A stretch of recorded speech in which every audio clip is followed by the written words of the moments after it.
예, 정치권 이슈로 넘어가 보겠습니다.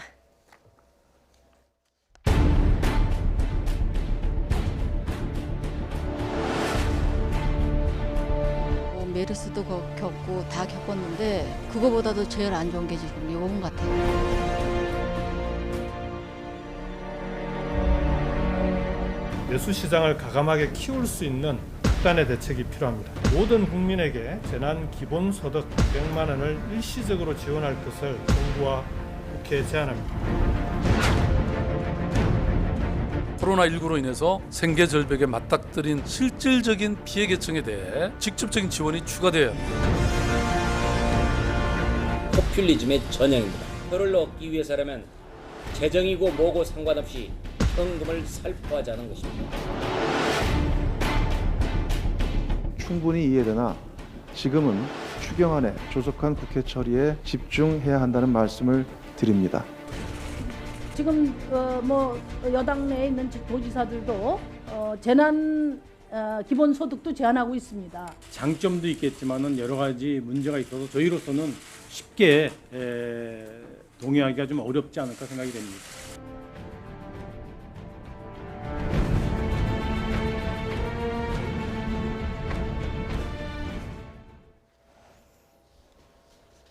예, 정치권 이슈 이종훈 정치평론가 새로 나오셨습니다.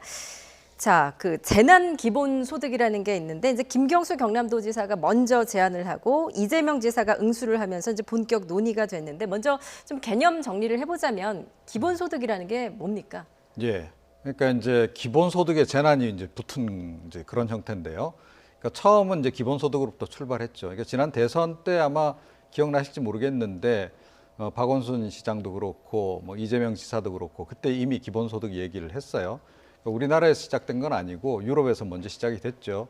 2016년에 이제 스위스에서 이와 관련해서 국민투표도 있었고 한데 처음에 발상은 뭐냐면 복지 체계가 너무 복잡하고 전달 체계에도 좀 문제가 있으니 모든 국민들에게 차라리 일률적으로 일정한 금액을 그냥 기본소득 개념으로 주는 게 낫지 않겠냐라는 것으로부터 출발했습니다. 그런데 예.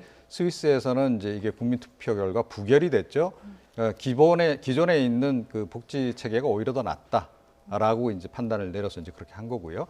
자, 이제 그게 우리나라로 넘어와서 이제 지난 대선 때 기본소득 이제 논란이 있었고 이번에는 이제 이 재난 시기에만 한정해서 국민들이 다 어려움을 겪고 있으니 그렇게 무조건 모두에게 지금 이제 소득을 일정액 지급하자. 그런 예. 개념으로 지금 얘기가 나오고 있는 거고요. 타다의 이재용 대표가 사실은 지난달 29일 날 먼저 제안을 했죠. 네. 예, 알겠습니다. 지금 코로나19 여파로 이제 정치권에서 이제 재난 기본소득이 화두가 됐는데 과연 어떤 주장들이 나오고 있는지 좀 핵심만 간단히 정리를 해봤습니다. 자, 김경수 앵커. 오늘은 이제 박원순 서울시장도 재난 기본소득에 가세를 했어요. 네, 그렇습니다. 이 박원순 서울시장이 중위소득 이하 전 가구에 2달 생활비로 60만 원을 지급하자고 이렇게 주장하고 나섰습니다. 4인 가구 기준으로 월 소득이 474만 원 이하가 되면 지원 대상인데 여기에 약 800만 가구 정도가 해당이 됩니다. 선불카드나 전통시장 상품권으로 60만 원을 주고 이걸 5월 말까지만 쓸 수 있게 하겠다는 건데요. 총 4조 8천억 원이 필요할 것으로 추산이 됩니다. 예, 그리고 앞서 지난 8일에는 김경수 경남지사가 모든 국민에게 100만 원씩 현금으로 주자고 주장을 했죠. 지원 대상자를 선별할 시간이 없으니까 일단 소득 수준 가리지 않고 지급하자는 건데요. 대신에 지원이 필요치 않은 고소득층에게는 내년도에 세금으로 회수하겠다는 대안을 제시하기도 했습니다. 필요한 예산은 51조 원 정도 되는데 김 지사는 코로나 채권을 발행해서라도 재원을 마련해야 한다고 말하기도 했습니다. 이재명 경기지사 역시 우리 경제 규모에 비춰볼 때 재원을 얼마든지 마련할 수 있다며 재난 기본소득에 전적으로 공감한다고 입장을 밝힌 바가 있습니다. 예, 또 국회에서는 이제 코로나19 대응을 위한 추가 경정 예산 심사도 시작이 됐는데 그 일회성 긴급 현금 지원을 반영해서 추경을 다시 편성해야 된다 이런 목소리도 나왔다고요. 네, 그렇습니다. 민주당의 김부겸 의원은 대구 경북 지역에 재난 기본소득을 실험적으로 적용을 하자면서 소상공인과 일용직 또 택시업 종사자들에게 총 8,400억 원을 지급하자 이렇게 주장했습니다. 정의당의 심상정 대표 역시 전국이 어렵다면 대구 경북 지역만이라도 1인당 100만 원씩 지급해야 한다면서 추경안의 전면 수정을 요구를 했습니다. 예, 여기에 대해서 이 정부와 청와대는 재난 기본소득에는 좀 부정적인 반응인데요. 홍남기 경제부총리는 오늘 정부도 검토를 해봤지만 여러 가지 문제점이 있어서 이 재난 기본소득 지급에 쉽게 동의하기 어렵다 이렇게 밝혔고요. 어제 청와대 역시 제안의 취지는 이해를 하지만 검토하지 않겠다면서 선을 그었습니다. 미래통합당에서는 강한 비판도 나왔습니다. 심재철 원내대표는 전 국민을 상대로 한 지급은 포퓰리즘의 전형이자 총선용 현금 살포라면서 비난을 했는데요. 이렇게 정치권에서 지급 찬반 논란이 가열되고 있는 가운데 전주에서는 취약계층 5만 명에게 1인당 50만 원씩 지급하는 내용의 재난 기본소득 지급을 실제로 시행하기로 했습니다. 예, 코로나19 사태로 이제 지역 경제가 어렵다라는 상황은 두 분 다 동의를 하실 텐데 일단 이제 정치권에서 나온 이 재난 기본소득 제안 좀 어떤 생각들을 갖고 계십니까? 이건 진보적으로 오랫동안 검토돼 왔던 거기도 해요. 아까 이 박사님 말씀이 딱 맞으십니다. 기본소득은 참 많은 경제적인 고민을 해왔던 것인데 재난이 붙은 거죠. 재난 시기에는 경제적으로 더 어렵다는 걸 우리가 최근 체감을 하고 있습니다. 뭔가 정책적인 수단은 필요해 보여요. 그래서 저는 아까 김경수 지사의 전 국민에게 100만 원 일괄 현금으로 지급 여기에 대해서 아까 심재철 지금 미래통합당 원내대표 이야기는 딱 예상된 또 반응이에요. 네. 포퓰리즘 아니냐? 기존에 계속 선거 때마다 반복해온 이 쟁점 아니겠습니까? 그래서 그 부분은 좀 폭을 좁혀서 그렇다면 김부겸 의원이나 심상정 대표가 이야기하듯 지금 대구 경북 지역은 너무나 힘든 게 눈에 보이니까 이 내부에서도 자영업자, 소상공인 또는 이제 이 생활이 어려운 분들, 생계 수급이 좀 이제 힘든 분들에게는 이 대상을 선별해서 지급하는 건 어떠냐? 51조 원을 푸는 건 우리 연간 예산의 10%입니다. 이건 쉽지 않다고 좀 보지만 지금 홍콩의 경우가요. 한 750만 명 인구에 18세 이상 영주권 가진 사람에게는 이 재난 기본 소득을 이 홍콩 달러로 1만 달러, 우리나라 돈으로 155만 원씩 주거든요. 월. 예. 그럼 이게 한 11조 정도 규모가 됩니다. 그러면 한 이 정도의 지역 규모에서는 우리도 홍콩처럼 못할 이유는 없다. 그래서 한번 여야가 대구 경북 지역을 또 지금 이 특별 재난 지역으로 선포해달라는 게 야당의 요구 아니겠습니까? 그럼 한번 머리를 맞대고 한번 실제로 실행해 보기 위한 노력을 해보는 것도 필요하다고 봅니다. 예, 기본적으로 지금 찬성 입장이시고요. 어떻게 생각하십니까? 글쎄요. 근데 이건 좀 상당히 공론화 과정이 좀 필요하다라고 좀 봅니다. 그러니까 일단 그 대상을 특정해서 주게 되면 기본소득이 아니죠. 그렇죠. 기본적으로 맞아요. 그렇다. 이제 그거 약간 좀 많이 혼동이 되는 것 같아요. 지금 네. 보니까 이 자치단체장들 간에도 좀 이제 인식의 차이가 좀 있는 것 같고 그런데 기본소득이라고 하는 것은 뭐 소득이 좀 다과에 상관없이 무조건 일괄적으로 지급하는 것이 기본소득인 거고요. 예. 그렇지 않고 뭐 특정 계층, 어려운 계층들을 상대로 해서 지원해 주는 것 같으면 이거는 기존의 복지 개념으로 접근하는 것이 오히려 더 맞는 거고 그런 정도는 이미 이제 각 지자체라든가 또 우리 중앙정부 안에도 시스템은 다 있는 겁니다. 이제 그 시스템만으로 좀 지원 받아서는 좀 생활하기가 어렵기 때문에 더 추가로 이제 뭐 특별히 이제 해야 된다. 뭐 이제 이런 취지인데요. 예. 여기서 가장 중요한 것은 그러니까 재난을 어떻게 규정을 할 거냐는 거예요.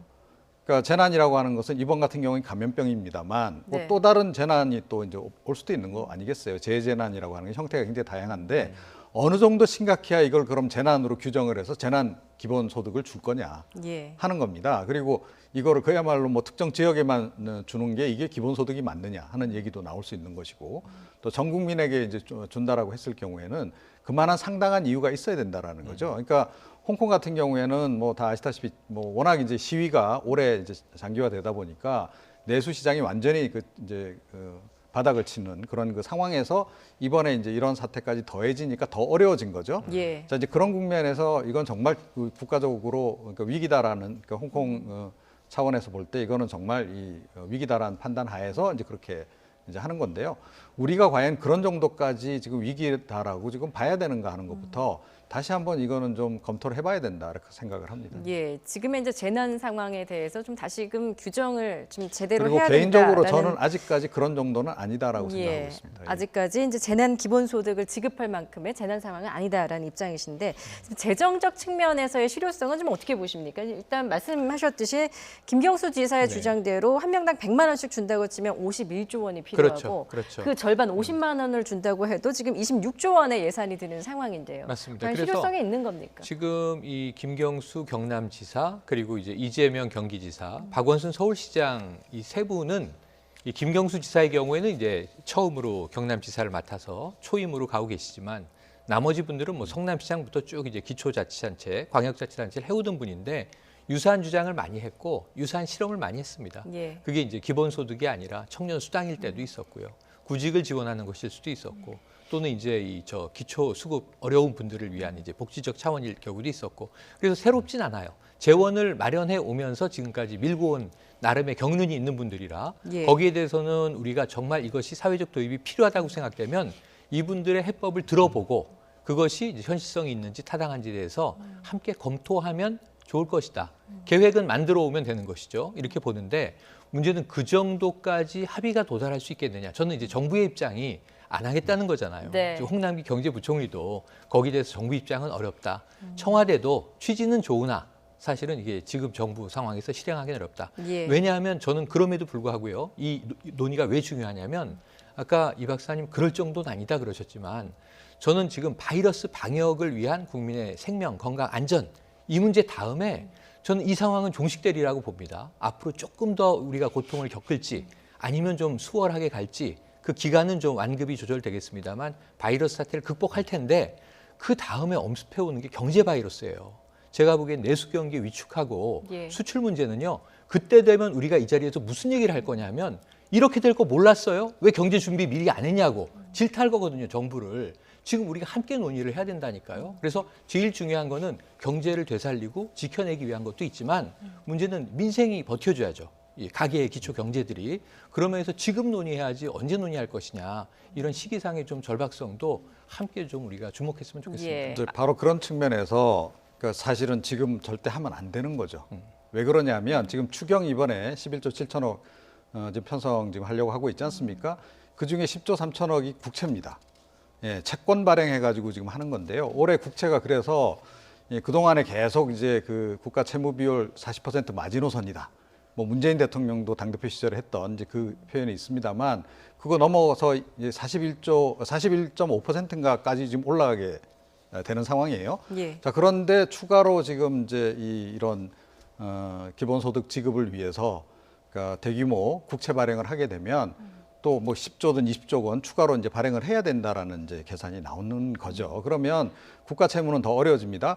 국가 재정 상태가 나빠지면 우리 국가 경제에 좋은가요, 나쁜가요? 우리가 과거 IMF 시대 때 다 겪었던 일입니다. 그래서 그러니까 당장의 민생이 조금 어려운 부분, 물론 이제 그 부분은 지금 이번에 추경안에서도 이제 반영해서 뭐 소비 쿠폰 같은 거 지급하겠다라는 거 아니겠습니까? 뭐 네. 그런 식으로 이제 취약계층에 대해서 지원하고 있는데 그런 거 이외에 지금 추가로 그러면 이렇게 대량으로 자금을 투입을 해서 국민들에게 이렇게 나눠주는 것이 과연 무슨 효과가 있을까? 이 부분 하나 하고요. 또 다른 측면은 뭐냐면 차라리 저는 이럴 바에는 그만큼 세금을 감면해 주라는 얘기를 좀 하고 싶어요.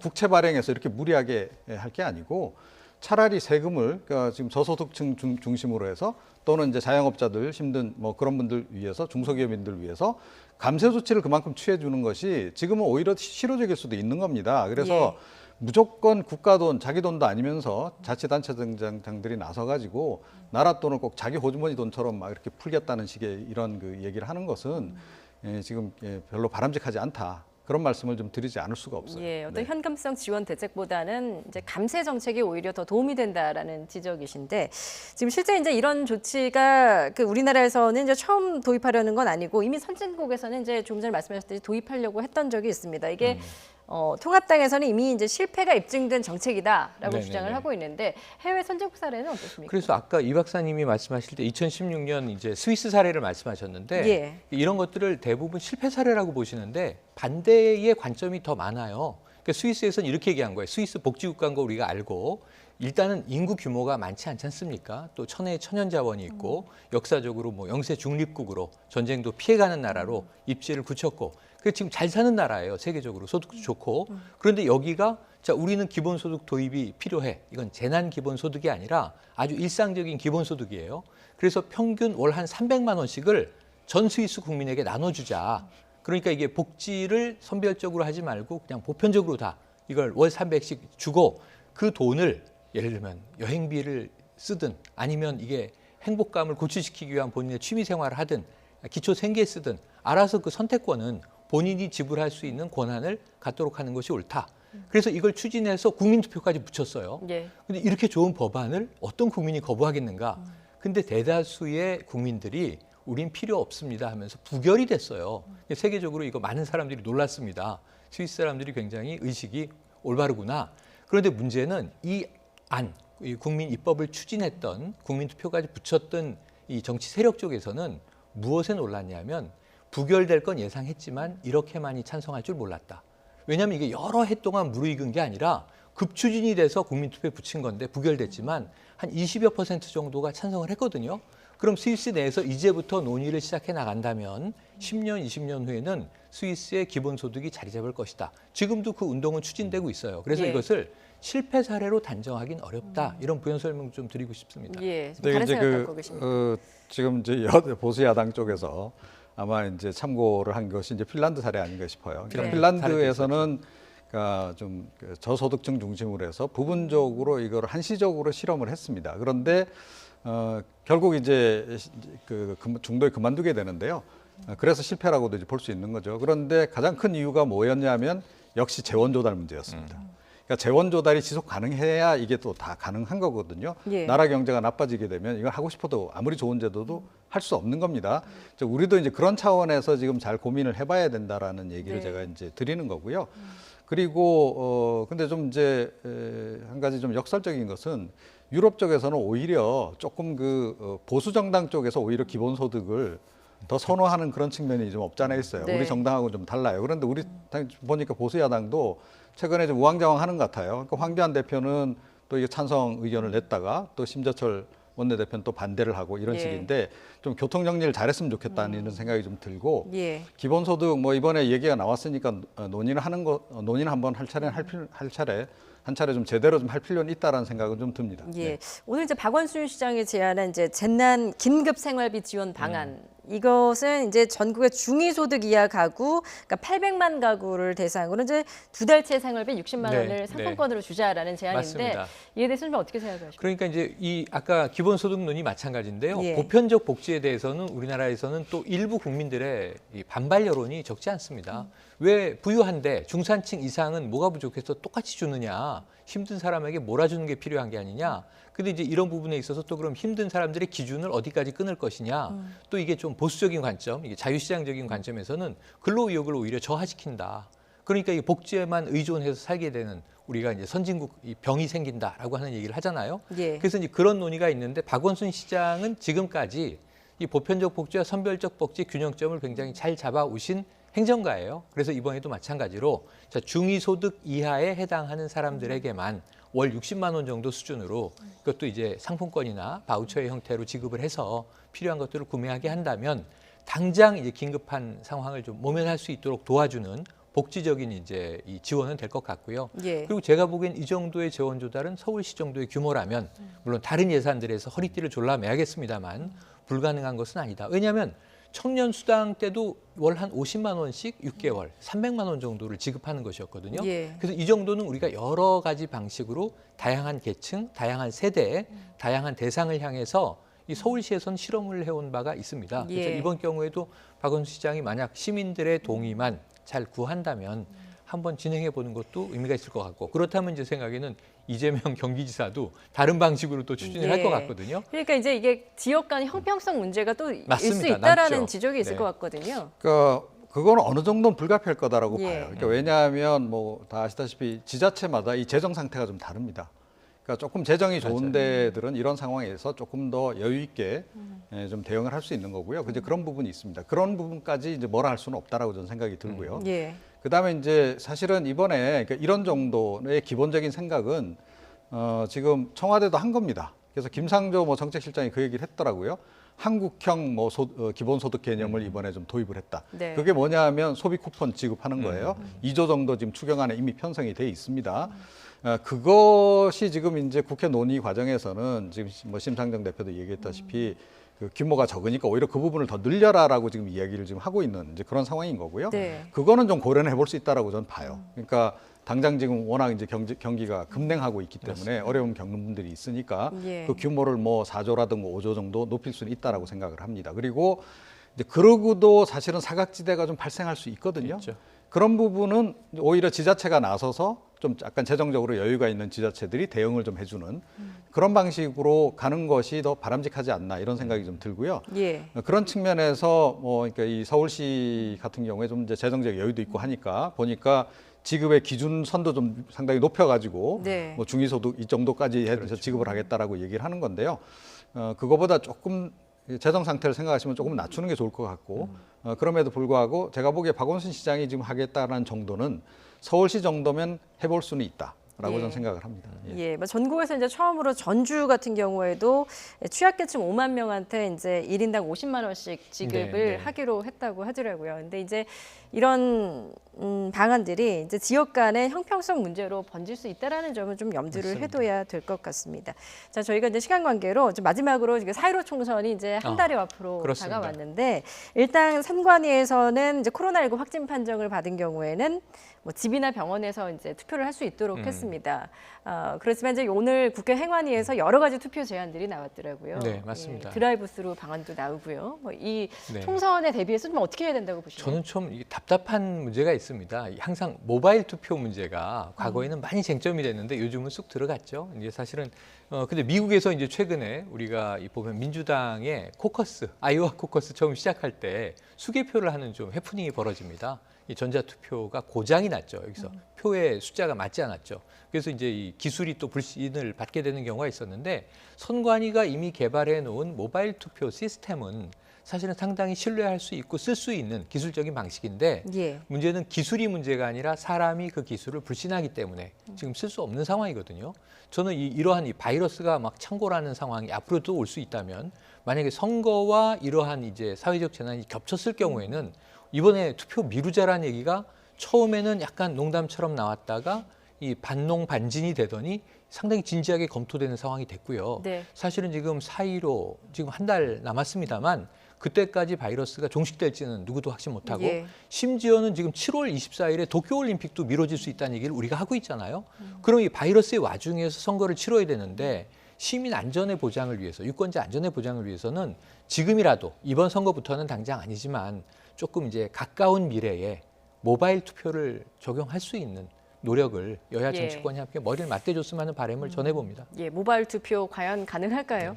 글쎄요. 그러니까 사실은 시스템은 이미 갖춰져 있죠. 예. 그런데 이게 대리 투표라든가 이런 위험성 때문에 이제 못 하고 있는 건데 그러니까 이번에 지금 한시적으로 미국이 지금 예비 경선 치르면서 그러니까 이 좀 위임 투표를 허락을 했어요. 그러니까 내가 투표하지 않고 이른바 그러니까 대리 투표를 허락을 하는 예. 그런 예외 조항을 이번에 이제 적용을 했고 그리고 이제 대부분 다 이제 뭐 고소 투표죠. 요즘에 이야기하는 부재자 투표 형식으로 대부분 이렇게 처리한다든지 이런 방식으로 했는데 약간은 그런 방식도 이번에는 좀 예외적으로 적용할 필요가 있지 않을까 예. 이렇게 좀 생각을 하고요.